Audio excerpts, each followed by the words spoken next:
Even in his final moments of freedom, former President Rodrigo Duterte proved where his heart truly lies, with the Filipino people. When faced with an unjust arrest led by General Torre, hihilahin ko yan.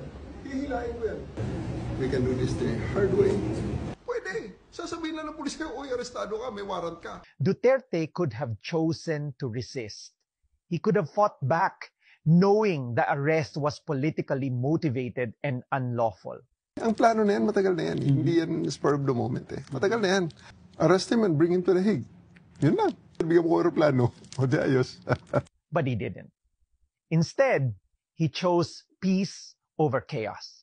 Nung pinusasan ko si E.S. Medialdea, just to show them that if that's what I need to do, isa-isahin ko until such time na mag-isa si President Duterte doon sa room na yon, I'm going to do it. Binalikan ko si Attorney Delgra. Nung sinabi ko sa kanya, Attorney Delgra, ikaw ang kasunod. So, sabi ni PRRD is, let's go.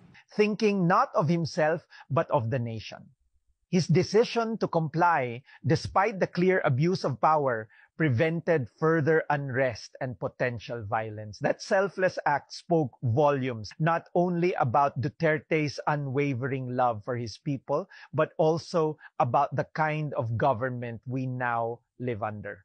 A government willing to bend the law, silence dissent. Mr. Chair, publicly, ikaw ang tanga.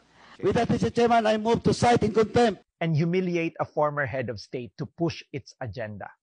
Yet through it all, Duterte stood tall, not with weapons, but with dignity. I will continue to serve my country. Salamat.